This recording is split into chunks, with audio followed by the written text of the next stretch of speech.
yéen a ngi ñuy déglu ci téeméer ak ñaar yu tomb ñett asalaamaaleykum wa rahmatulah midi jot jàmm mu di seen émission hashtag news niñ koy defee dibéer bu nekk tey jii la yem ak benn fan mars ñu fas yéene dalalaat beneen gan tey ji nag Sénégal namoon nañ ko mu di rek koo xamante ni bu ma leen waxee ponk yu ñu fas yéene waxtaanee ba noppi dinaa ko bàyyi mu nuyoo kon tey jii la incha allah galanu waxtaan wi daañu ko rek dugal ci li nga xamante ni moo di coow ñetteelu mandat bi Mbaye Ndiaye mujj cee wax daañu ci waxtaan bu ñu ko jot ji mayee coronavirus mi lëmbee àdduna wërngal képp dinañ ci wax ndaxte am nañ suñuy doomi Sénégal yoo xamante ni ñu ngi ca biti réew rawatina Italie mi nga xamante ni mbir ma dem na fa mbir yi Pape Alé Niang it bu ñu ko jot gi maxee daañu ci dugg buñ ca noppi it ñu gis ni jamono yëpp ci réseaux sociaux yi ñi ngi naan kii di sunu gan gi am na lu ko daloon dañ ko rek daal di am fuñ ko berten dal ca kawam daal di ko agressé ci loolu sax laay duggee daal di ko bàyyi dalal ko daal di ko nuyu sëñ bi Clédor Sène ñu ngi lay nuyu di la ziar di la dalal fii ci Vibe Radio. salaamaaleykum wa rahmatulah maa ngi lay remercier di nuyu auditeurs yu Vibe Radio yëpp.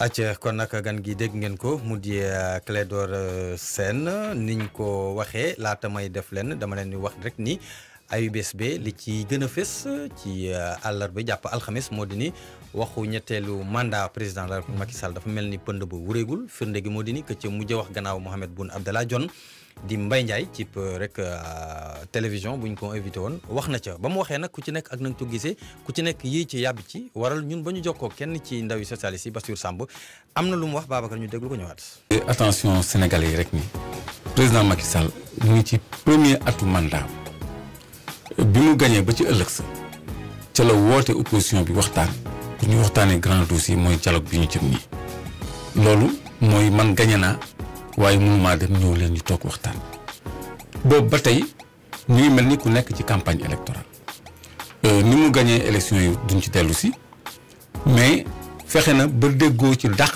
élection locale yi nga xam ne moom la ñu dëgmal législative kenn xamul kañ la processus électoral bi kenn xamul fu ñu mujjee parce que jubóoguñu ci dara ci même moment bi moi je crois que président Macky Sall ci boppam moo ñàkk respecté askan wi parce que biñ ko laajee ndax da ngay def ñetteeli mandat am déet dafa ni mënul wax waaw mënul wax déet xam nga loolu ci kilifa ñàkk respecté sa askan la mënuma wax waaw mënuma wax déet te ku ne déet ñu dàq la comme ni ko Bassirou waxee donc loolu mooy xàll na yoonam bu leer parce que bu leen fàtte ni Boun Abdallah Dionne c'est la feuille de route du président te mooy porte-voix au président moom lu mu wax président mi nga xam ne xaritu benn bakkanam la moom ci boppam moo ko wax donc loolu communication président de la république ci boppam la ki ni woon moom mënul wax déet mënul wax waaw alors que yow tu es le garant de la constitution bi ci article 27 tëral ay dispositions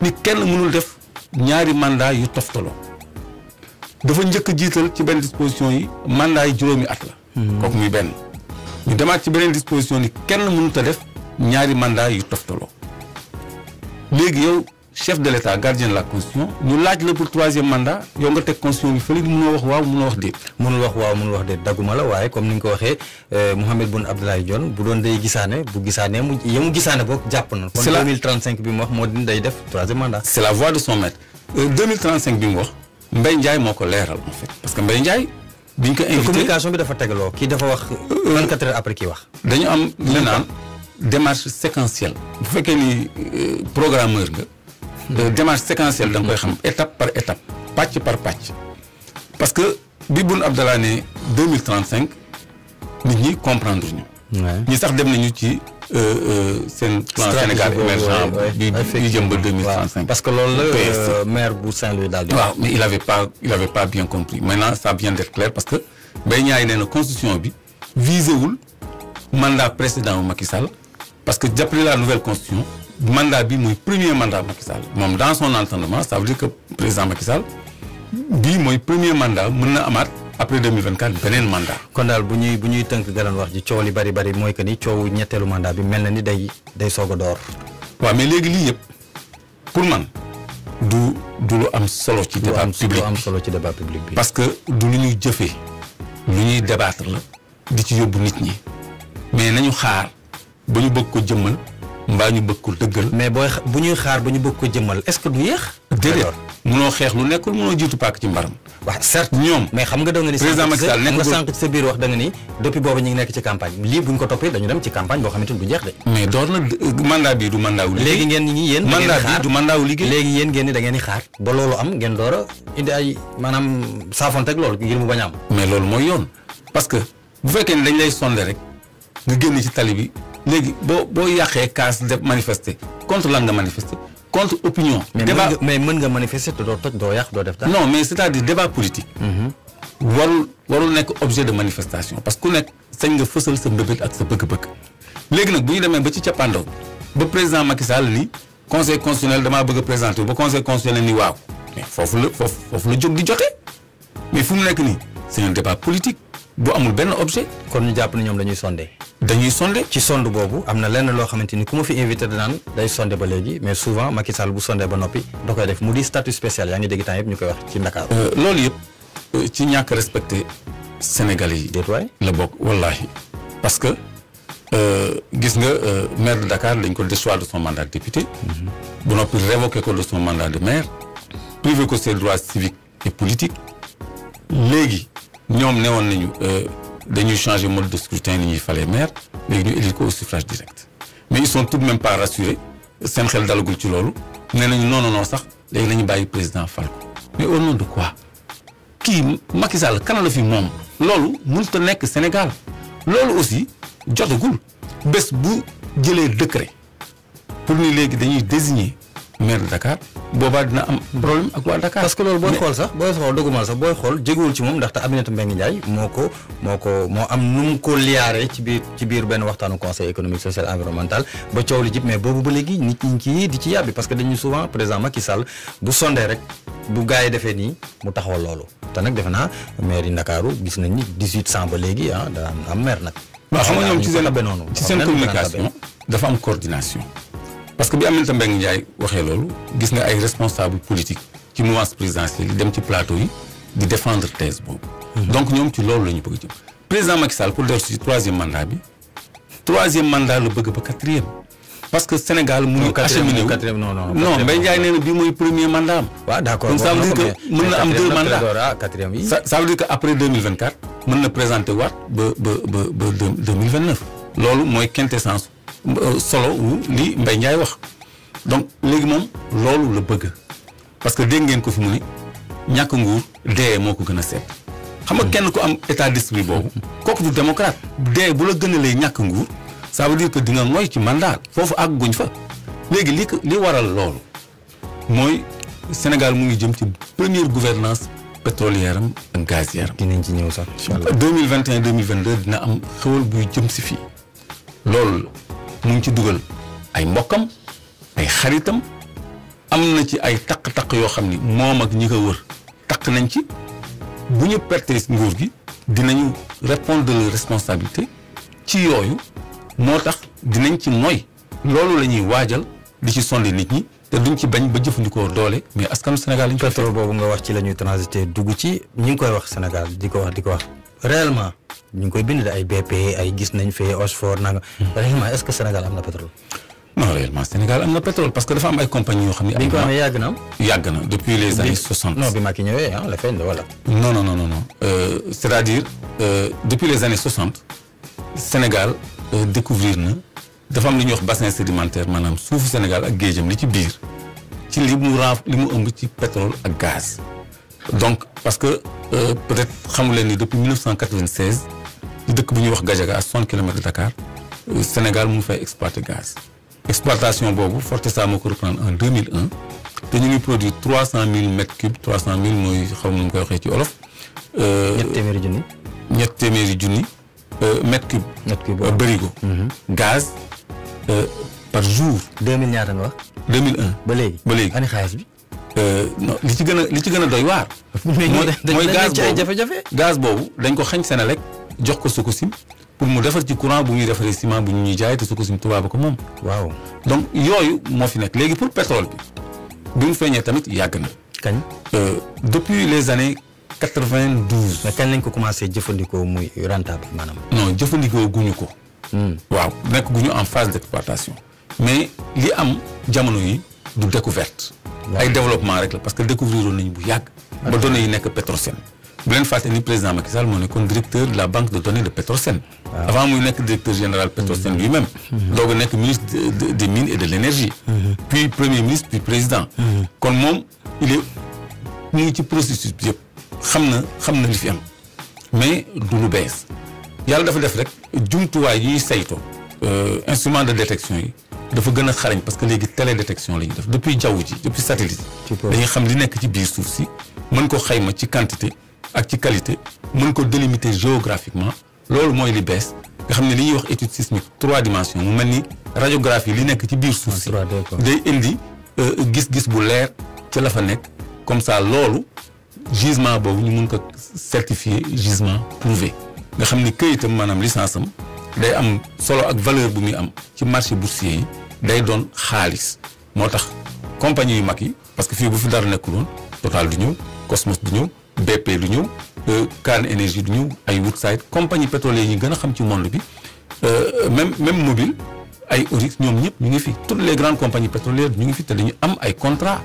te président Macky Sall mu ngi téye 12 contrats nee na mu ngi dem Houston pour jaay suñu bloc yooyu des loolu xaw ma ndax yéeg ngeen ko dégg yebal na ay nit Houston ñu yóbbu 12 contrats 12 blocs pour wut ay partenaires.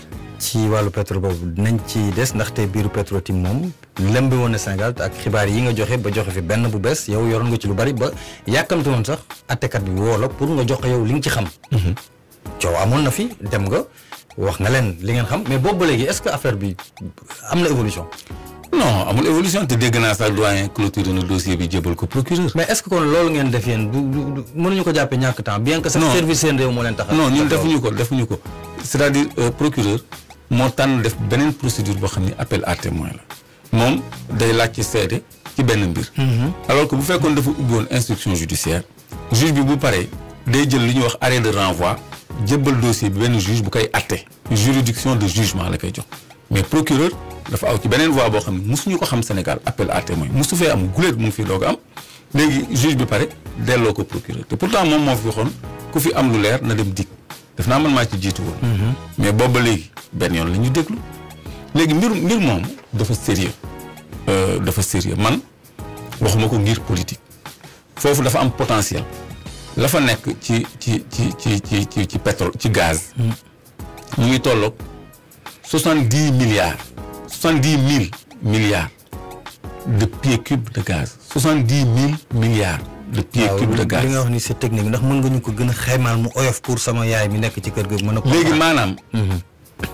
la ñu fay produire bés bu nekk ci gaz. mètre cube mën nañ ko wax bëri. waaw. mu ngi tolloog 14 millions ak genn wàll. ci ay bërigo gaz yu ñu war a produire bés bu nekk. waxuma la weer bu nekk waxuma la at bu nekk. bés bu nekk comme ni gars yi kon ñun tekki nañ. waaw ñun tekki nañ. waaw dafa ndànk parce que loolu malheureusement 5% lañ ci am. waaw te 10% la suñu texte yi sax wax. président Macky Sall dem séddoo suñu 10% bi ak Mauritanie signé fa contrat kon ça veut dire que ci 14 500 yooyu. 14 millions 500 mètres cubes yooyu. waaw ay 5000. ñu ngi am ay 725 mètres cubes par jour. 725 000 mètres cubes par jour. fu ñu waroon amee 1 million 400 mètres cubes par jour. presque genn wàll gi. genn wàll gi dañ ko seetlu loolu moo fa nekk. donc bloc yooyu li ñu xayma ci diir gi ñu ko mën a exploiter mu ngi toll ci 270 ans maanaam. ñaar téeméer ak fukki at ak juróom. ñaari xarala. voilà siècle 2 siècles. 2 siècles. ñu jege ñetti siècle 270 ans. diir boobu mën nga ci am bés bu ne 14 millions et demi de mètres cubes.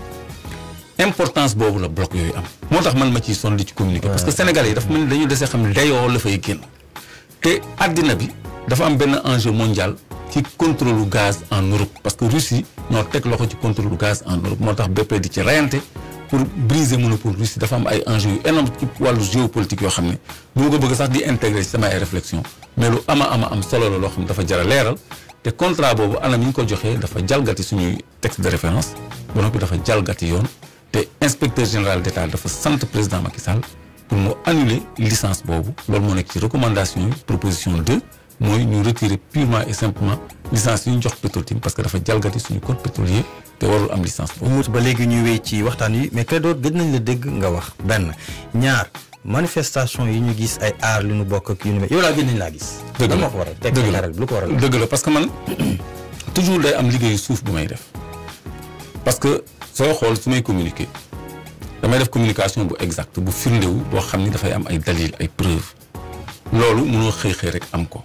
dina am liggéeyu suuf bu ñuy wax investigation boo xam ne ca ngay nekk te loolu du lu ñuy siiwal du lu ñuy waxtaanee du lu ñuy xam nga te song bi ñu ma song sax pour xam ci yan pexe laa nekk ak ci li may def parce que service de renseignement yi ñoom tamit bàyyi wuñ ma xam nañu tooguma xam nañ ci li ma nekk kon ñu ngi ci yow bu baax a baax a baax loolu moo waral sama agression ba le passé donc dinañ ci ñëw agression li tax dégguñu ma fan yi loolu rek la parce que débat public mënoo cee dëkk da nga ciy nekk quand tu as de la matière à partager boo amee loo seetlu Sénégal yi loo leen jox lu bees mais mënoo lu nga waxoon daaw ak daaw jéeg nga dëkk ji di ko wax bu yàggee nga soof wala lu jóg nga wax ci man mënu bëgguma nekk expert ci lépp tamit des fois dañ ma laaj ci ay domaines yu bëri ma wax ci sama xalaat comme citoyen mais domaine bi nga xam ne daal ci laa gën a mën a wax mooy ressources naturelles yi parce que loolu dama ci liggéey dama ci gëstu boobu nag mooy tax léeg-léeg damay nuuru ba for dara daal di fitti ñëw présenté leen am na leneen loo xam ne aussi jar na nuuru de temps yi muy coronavirus bi sonal nañu te am nañ ay étudiants yu nekk Chine temps yi bari nañ ay doomu sénégalais yoo xamante ni ñi ngi nekk Italie te mbir mi dugg na biir Italie waaw léegi am nañu quand même direction des Sénégalais de l'étranger état am na mission de protection des Sénégalais mais dégg ngeen fi chef de l'état nii Sénégal amul moyen jëli étudiants yi nekk Chine. waaw amuñu loolu indi na njàqare ci opinion bi ak ci proche yu étudiants yooyu donc coronavirus boobu li mu doon lu bees rek moo tax mu inquiété monde bi mais man daf mu wóor ni balaa muy yàgg dinañu trouver solution buñ ko juguler parce que Ebola bi moo fi gënoon grave te touché wul woon Europe Afrique la touché woon. mais circonscrire nañ ko. Sida bi nga xam ni moom la nit ñi ragaloon. léegi daanaka presque rayatul c'est maîtrisé léegi le débat sur le Sida presque dootoo ko dégg. donc endémie yooyu mooy feebar yooyu gaaw a wesaaroo.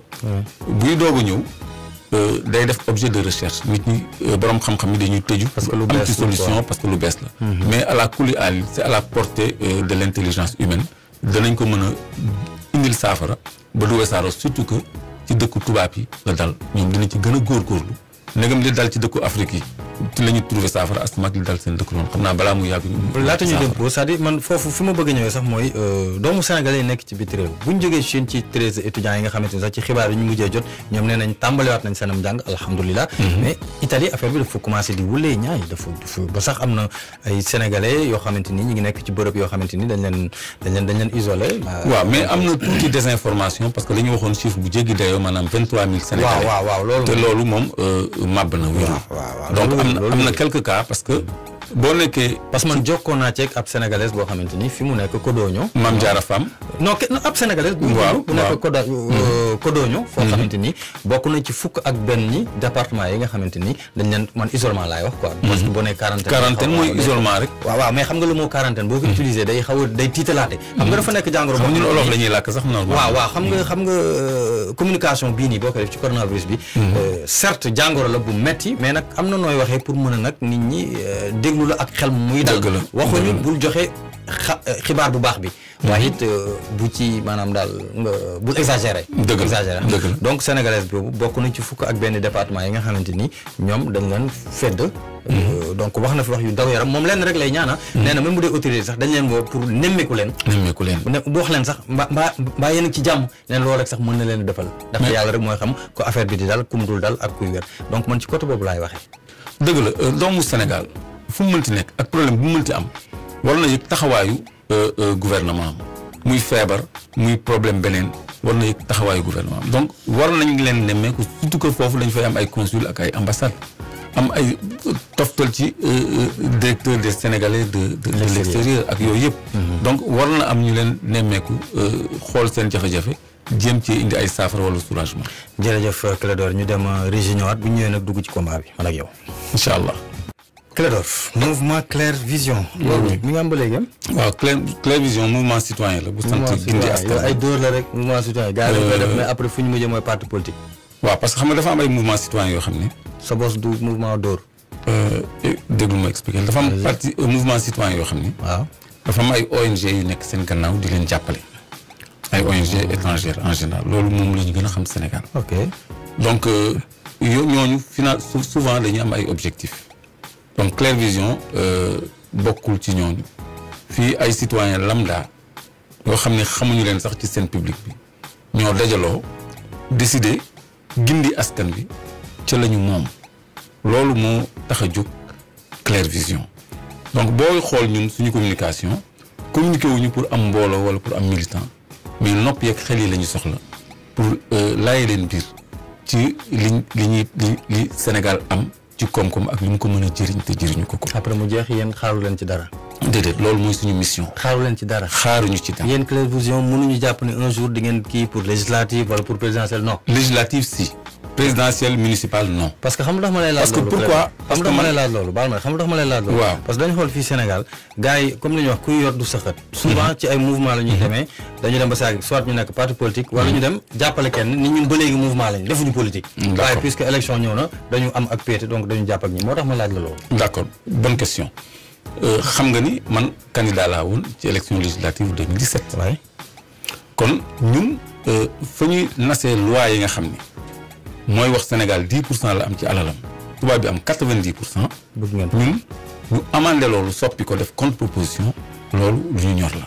dëgg la rôle député boo ko xamee yemul ci dem session rek yëkkati loxo tàccu mais da nga am laissez-passer permanent bu la may nga dem ba ci site de production yi visiter boo fa gisul lu la leer am nga sañ-sañu commettre ay experts ñu defal la saytu nga def commission d'enquête parlementaire ñu leeral mën nga amandé ay loi par exemple 10% bi ñu am nga ni léegi Sénégal 50% lay am ñu xool kan moo koy bañ a voté et cetera et cetera donc Clair Vision loolu cote moo tax mu aspirer léeg-léeg ci élection législative mais élection boobu képp moo intéressé Clair Vision gindi askan bi mais pas présidentielle ni mairie wala départementale ak yooyu. xam nga Clair Vision Clédor dafa nekk ci biir Clair Vision kon mën nañ jàpp ni. du ñu mus a dégg fu. Clédor taxawee di daagaan baatu askan ngir nekk président. de la république ilaa yow midi. kon yow bëggoo nekk président. non aw ma benn ambition. non je veux dire bëggoo ko nekk. bëgguma ko nekk te. même bu ay nit taxawee jël Clair Vision ni seen mouvement bi baax na nangam sangam et puis ki gën a fees ci yéen di Clédor lañ bëgg a jël tabb ko def ko sunu candidat bëggoo. xam nga Sénégal lan moo koy. bëgguma. ok mais même ma daaneel rek. Sénégal li ko yàq dañu jàpp ni président rek. kooku benn poste rek la ci Sénégal yi benn Sénégal rek moo fi mën a nekk nit fi nga mën a liggéeyalee sa réew du président rek président mooy bi ci gën a jafee jot kon man awma benn aspiration ci lu jafee jot la. ok donc c'est moom bëggul nekk président Clédor moo ko wax bëgg ko nekk Clédor gars yi ñu ngi lay dégg ngay def ay recherche di lëlu di nuuru comme ni nga ko waxee. luy sa liggéey looy liggéey lan mooy liggéey. man maa ngi ci tool yi maa ngi def agriculture ak aviculture. yor sa ranch fële. tool. waaw tool bi amul ay nag ak yooyu noonu. ci mbay rek loolu maraîchage la ak aviculture. super. maa ngi woon ci pêche bi. napp gi mais loolu mooy li ma gën a xam man mareyeur laa. mais de formation informaticien la analyste programmeur en informatique de gestion. d'accord.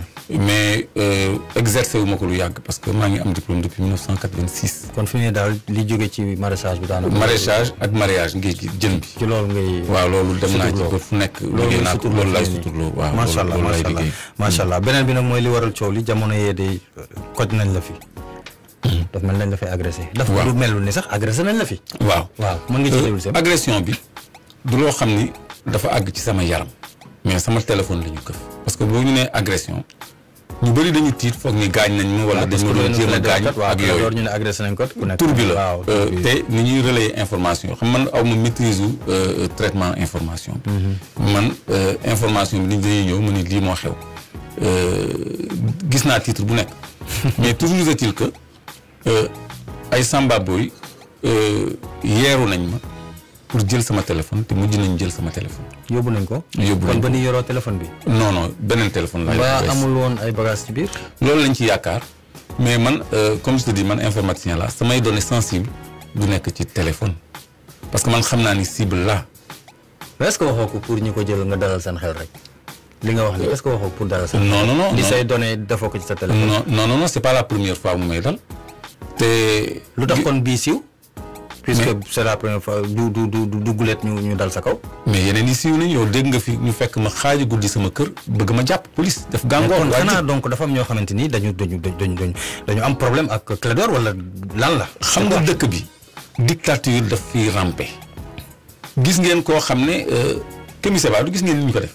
waaw loolu ci lan lañ ko teg moom ñu am fii dossier justice ñun doo dugg ci dossier en appel ñun doo dugg ci dëkk bi ñun am nañu suñu maire ñu ni léegi président mooy désigner maire ku wax ñu jàpp la tëj fekk nit ñi ba seen intimité gis ngeen journaliste Jean Meissa Diop fajar la ñu ñëw këram jaxase foofu yëpp ni dafa am lu ñu doon seet.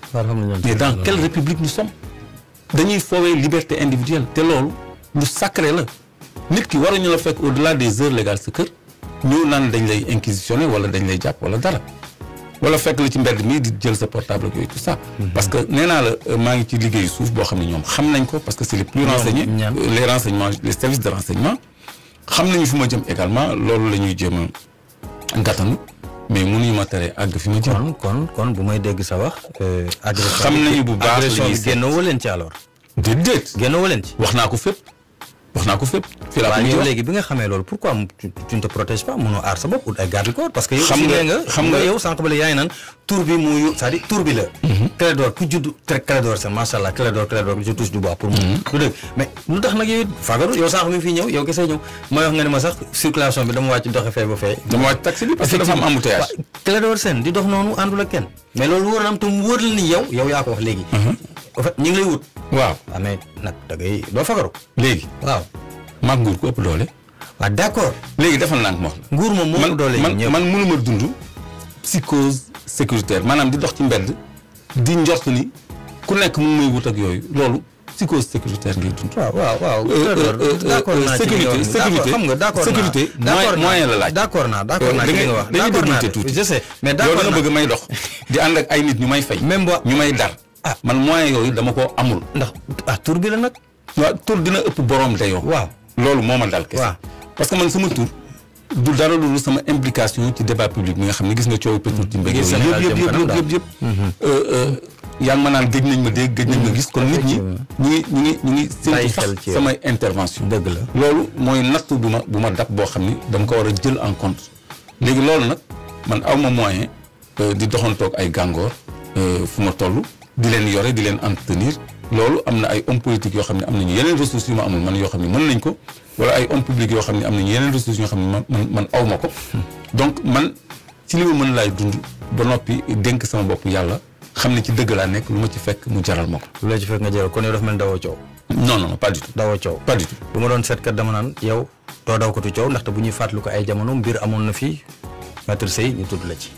waaw agression nga ni doo protéger wu di ma tegal naa man away psychose yooyu. d'accord naa waaw yooyu d'accord naa. donc moo doon seetkat moom damay trouvé ni yow mi ku bëgg raak nga comme ni ko gars yi di waxee ku bëgg raak nga.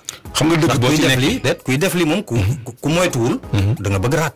lan ngay wooyee raak. raak maanaam da ngay wut. la da ngay wut ku dal sa. noonu la leer wut ku dal sa ko. waaw yow kon man damay xaru. yaa ko wax.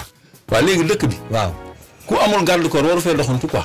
déet waxuma loolu. yow ku protégé yow waroo dem dox sa soxla. déedéet yow ak Mamadou bokk leen. yow ak Babacar bokk. man nag dama yemale sama bopp ak Mamadou ak Babacar yëpp. dëgg la parce que tey jii modestie la loolu. non du question modestie liberté d'esprit la. tey jii su ma namee ànd ak sama doom géej sangu ji ak samay jabar ñu nekk en famille dem plage dama leen di jël ñoom ñëpp ñu dem plage.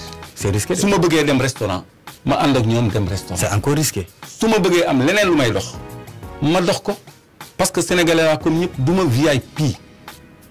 d'accord doo VIP dawoo coow ñu ñëwaat ci maître assassinat maître Sey boobu nga xamante ni 93 la woon mu nekkoon président conseil constitutionnel am na koo xamante ni jamono yee yàgg na tuuti mu koy indiwaat Pape Ibrahima Diakhaté dafa ñëwaatoon ba léegi rek jël tuuma teg ko su ndoddu génnewul seetalu la ci maître Abdoulaye Wade. waaw xam nga dossier boobu du ma leen ni loolu waxoon naa ci. parce que man du ma daw question.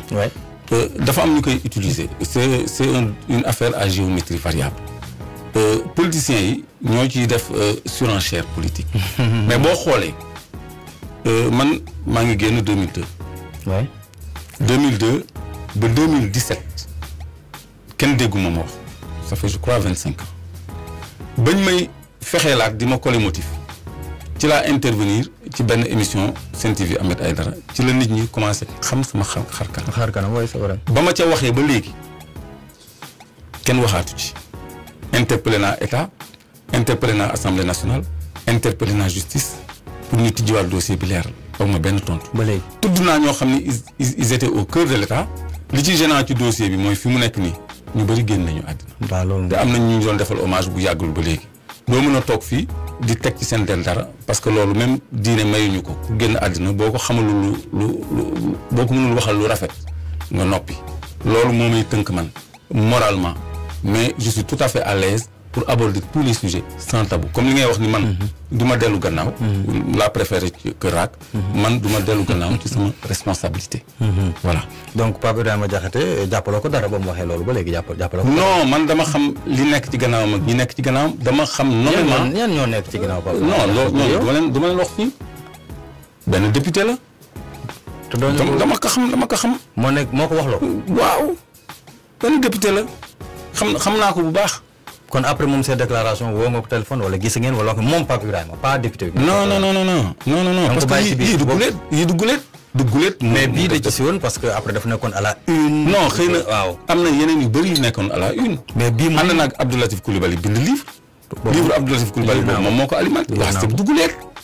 après moom moo dem Walfadjri weddi boppam ak yooyu loolu inconstance boobu c'est lui parce que nit ki. ci sa faiblesse rek la nit ñi di jaar pour exploiter la pour manipuler la et cetera man dépassé naa loolu man bi ma waxee ba léegi am ku jàkkaarloog man ci dossier bi di wax. te ba léegi aussi yaa ngi bëgg ñu tijjiwaat ko. mais bien sûr parce que pour yow leerul ba léegi. mais bien sûr acteurs yi ñu ngi dem il est temps même bu ñuy def un jury d'honneur sax sénégalais seen problème même bu ñu jàppul ñu ko def sax mais au moins ñu comprendre ce qui s'est passé. ñi ngi dem ku nekk ñëw def témoignage. temps baa ngi dem ndax yaakaar est-ce que rafet nga njortu à 0,99% ni dinañ ko tijjiwaat un jour. non même bu ñu changé président. et tout non parce que li ci nit ñi xamul mooy waa bitim réew dañ ci dugal seen loxo. ok. George Moon sous-secrétaire d'État américain aux affaires africaines en 93 daf fi ñëw. tënk président Abdoulaye Wade ak président Abdou Diouf pour ñu régler problème boobu à sa suite feu François Mitterrand ñëw fi tamit woo classe politique bi yëpp dajale leen malheureusement Bruno Diatta n'est pas là kooku moo xam li nekk Sénégal yëpp parce que lépp moo ko fekkee ñëpp moo leen doon woo di organiser affaire yi donc France intervenir pour dossier bi bañ a nekk obstacle entre des retrouvailles politiques entre ñaari grandes familles politiques muy PS ak PDS parce que boobu ñuy nekkoon en plein état d'urgence FMI Banque mondiale arrêté seen financement il fallait mu am un gouvernement d'union pour ñoom ñu mën a reprendre financement au Sénégal enjeu boobu moo amoon ma nga xam ni avocats yi nekkoon ci procès boobu sax USAID moo leen fay les avocats ont été payés en dollars maître Mame Adama Gueye mu ngi may dégg maître Madické Niang mu ngi may dégg ña fa nekkoon ñëpp ma soxna kan ñoom ñëpp ils ont été payés en dollars te man fayuma leen. xam nga doo journaliste moo tax mën naa laaj yow tu es bien renseigné ah. source mais li ma dund la lii du renseignement c'est mon vécu ça sama vécu nga ma laaj. bokkul ak li may gëstu ci ressources naturelles yi. bokkul ak nuuru bi. non lii sama vécu la waaw. ok parce que moi j'étais parti au procès. kañ nga mujjee gis président Abdoulaye Wade. yàggul c'est-à-dire mat na at ñaari at. ay weer ay matul weer ca lañ yem kan moo rataxal foofu ba seen toog yéen ñaar mën a am. amul ñagas-ñagas. mosu leen am benn ñagas-ñagas même dossier bi mu nekkee en cours. déedéet mosu leen am benn problème. non ñoom seen niveau d'information ak ñun suñu niveau d'information du benn. gis nga ndeysaan dossier médecin yi Abdou Diouf ak Abdoulaye Wade ñoo gën a néew liñ ci xam. waaw. ñoo gën a néew liñ ci xam.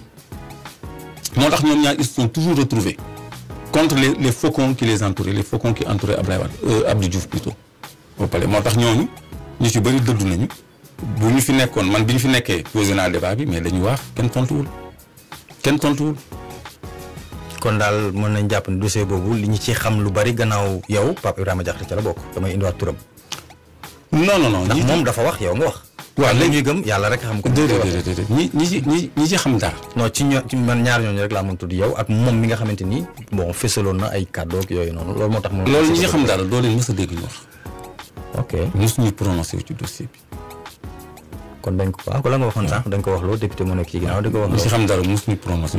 ba nga toogee ak Ablaye Wade lan c'est-à-dire lan nga fa jëlee loo xamante ni mën na nekk luy jëriñ Sénégal ba pare yu jëriñ la. man maa demoon yóbbul ko dossier boo xam ni Sénégal da cee war a taxaw pour défendre souveraineté économique am te loolu mënuma ko effleurer. ok fii ak ay fan di ngeen ko gis. toujours pour intérêt Sénégal rek la parce que suñu réew mi waruñu ko jëbbal tubaab yi toog. bi nga ñëwee waxu la sama doom wala sama sët ndànk-ndànk waxu la loolu. déedéet parce que ci économie ak souveraineté lañ doon wax. waxu leen ci leneen. déedéet ci intérêt Sénégal lañ doon wax ci ay dossier lañ doon. donc c'est-à-dire question bi mooy yow c'est-à-dire vous entretenez de très bonnes relations avec Ablaye Wade. waaw.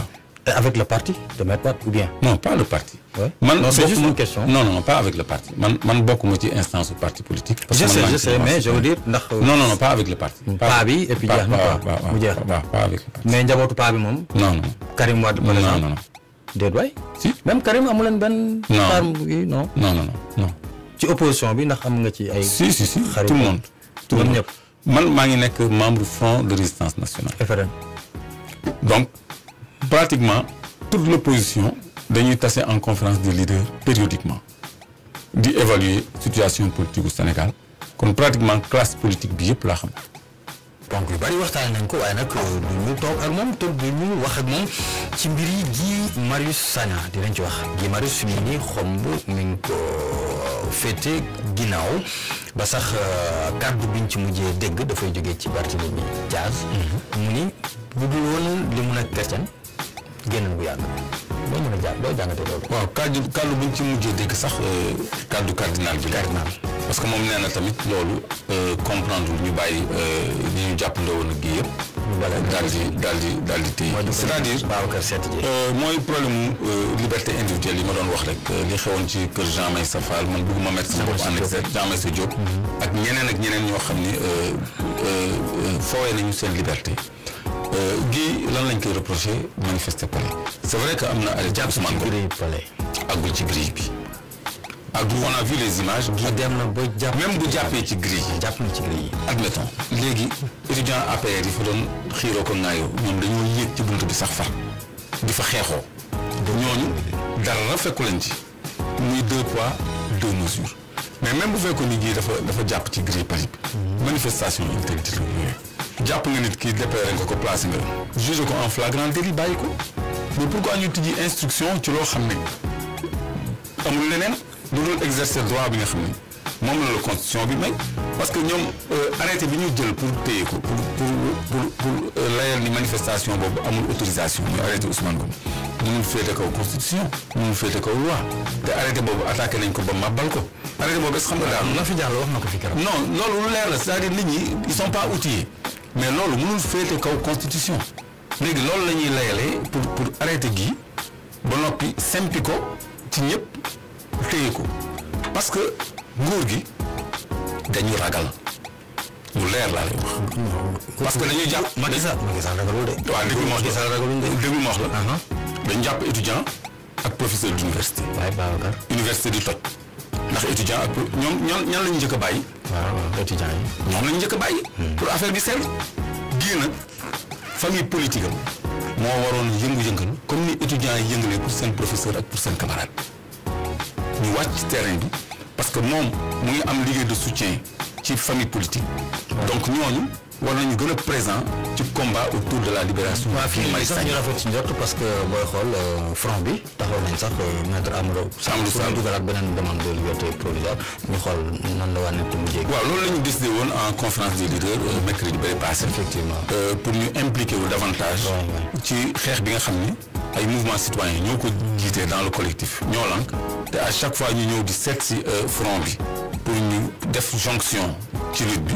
ci la ñu décidé nag entre les deux bañ a yem ci participer ci seen manifestation programme d'activité mais impliqué wu juridiquement ci assistance juridique bi ak ci combat politique bi. te moom en même temps ñu allier les deux. te moom li muy xeex gii la mu doon xeex bokkoon na ca la ca gënoon fees bu mujj bi moo di yokkum courant bi yow sa facture yokku na de.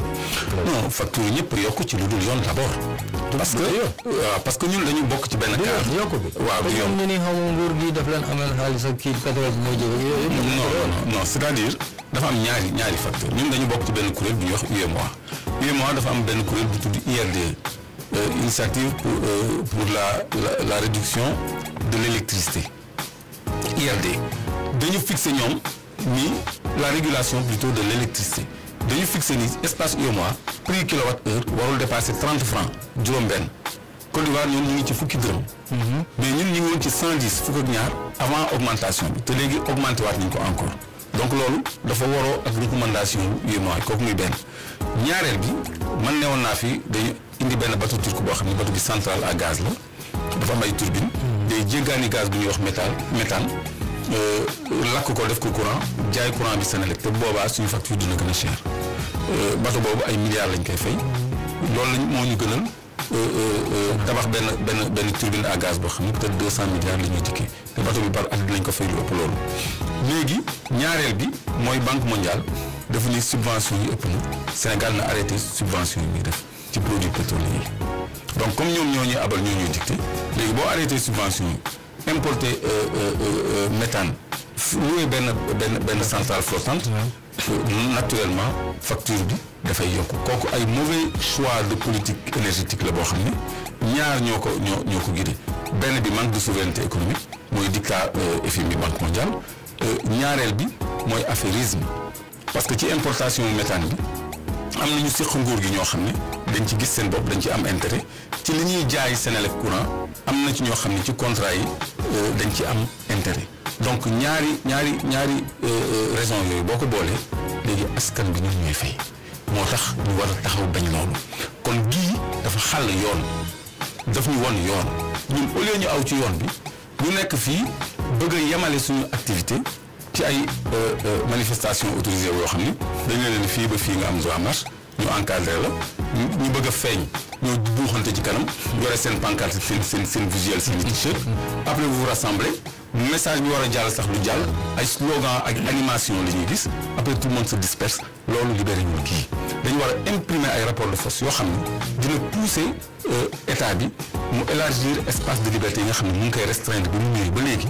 dañu xañ suñu liberté individuelle ak suñu ay àq ak yelleef yooyu nga xam ne dañ ko xeexoon depuis des années ay années 88 ba acquérir ko léegi ñu bëgg ñu ci delloo gannaaw di ñu not loolu moo dul yoon moo tax war nañu xoolaat beneen façon bu ñu contester mbir bi yeneen voie de contestation yi lañu war a explorer mais ay parade d'un point A à un point B boo xam ne dañ leen di encadrer su 6 heures jotee sax ngeen di gaawantu seen discours balaa heure bi di jeex pour respecter arrêté préfectoral loolu vraiment réglé wul problème non il faut qu'on se batte autrement mais comme beneen taxawaay mais comme li Barth wax kon bu dul woon chrétien gën na wér non loolu je crois que dérapage la malgré tout quoi parce que Sénégal amuñu problème waaso amuñu problème de religion du loolu c'est-à-dire Guy c'est un militant qui dérange parce que dafay xeex fa mu war a xeexee combat citoyen mooy déranger nit ñi xam nga lu tax ma ni la ñoom ragal lañu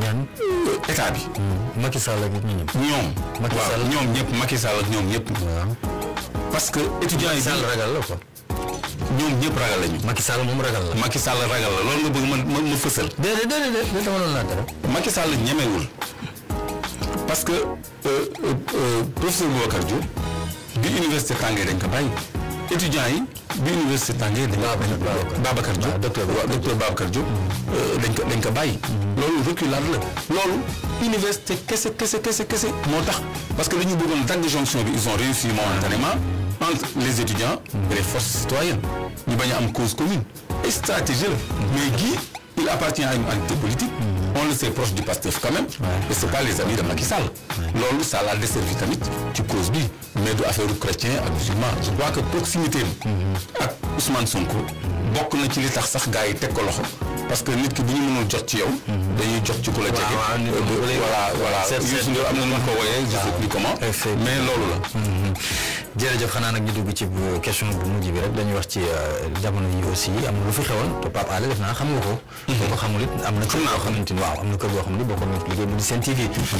am na lu fi xew def na fi choc jàpp nañ ko fii coowal ëff naag ëfful dafa lii ak yooyu yëpp daal bari woon coow daal bari woon na ci mbir mi alhamdulilah suñu confrère la waslu nañ ba ñu war a waslu woon nañ ko def nañ li ñu war a def mais mbiru Pape Alé boobu yow noo ko mën a jàngatee. bon man mbir moomu. wala moom dafa bokk ci ñuy déranger. non loolu c'est sûr bokk ci ñuy déranger moom loolu du lu ñuy lam-lame. ok parce que tout le temps mu ngi def ay kuréel yoo xam ne day def ay dossiers ci table bi mu ngi am ay émissions yoo xam ne émissions yu am liberté la ci ay thèmes yu abordé ba noppi mu ngi restituer ay investigation comme man li may def. après génne téere. ba noppi génne livre. donc loolu dafay déranger. dégg nga sax waa nguur gi ni dañ koy porter plainte moom ak ñoom professeur Modou Niang et cetera donc am na benn jàmmaarloo déjà bu am diggante moom ak nguur gi léegi loolu bu amee dañu war a prudent parce que yéen ci presse ngeen nekk traitement information bi d'abord da nga ciy def benn jàngat phrase bi nga xam ni mooy revenir comme un leitmotiv mooy Pape Alé Niang arrêté en conduite en état d'ivresse. Conduite en état d'ivresse ba noppi ñu teg ci liñ ciy dégg. toujours dañuy épingler conduite en état d'ivresse. titre phare yi. ñëpp a ko reprendre. te xam nga presse bi fii ni muy doxee am na ay organes en ligne yoo xam ne du ñu recouper du ñu def investigation dañuy def simple reprise. du source tel des fois sax du ñu si te loolu sax mooy yoon. wala code bi bu jëlee na rek. donc reprise boobu nag day répandre benn information léegi nit ñi nañ naan. Pape Alé conduite en état d'ivresse mais nañu déglu aussi Pape Alé li mu wax avocat am li mu wax ak lan mooy réalité ba noppi def analyse par rapport à la loi parce que gis nga ni il dérange léegi conduite en état d'ivresse délit la boo xam ni yoon mën na la ci daan ba ñetti at ak amende léegi bu fekkee ni dafa soufflé ci alcool test bi positif ça veut dire que kon nguur gi jekku na ko pourquoi ñu koy bàyyi c'est une question kon man damay maanu ci loolu.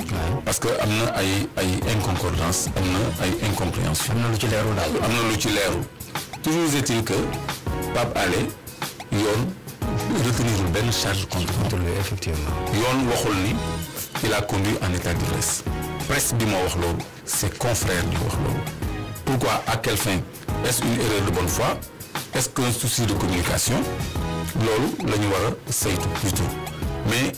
boo nekkee homme public boo xam ne da ngay teg ay dossiers sur table da ngay fagaru sur tous les plans yaa ngi ma doon wax man sur le plan sécuritaire. effectivement moom aussi sur le plan sécuritaire et sur bien d'autres plans war na jël ay dispositions parce que nous sommes en face d'un régime aux abois ñoom dañu jaaxle dañu lésiner ci benn moyen pour protéger seen arrière bëgguñu ku aj bëggul ku téen donc loolu la. waaw ñu jeexale waxtaan bi peut-être laaj bi ma lay laaj muy bu mujj rek moo di gëj nañ la dégg gëj nañ la gis fi mu ne nii Sénégalais yi nga xam ñu ngi lay déglu di la seetaan en fait lan nga leen waajal loo xamante ni du ñu leen ni Clédor ñëwaat na. waaw parce que comme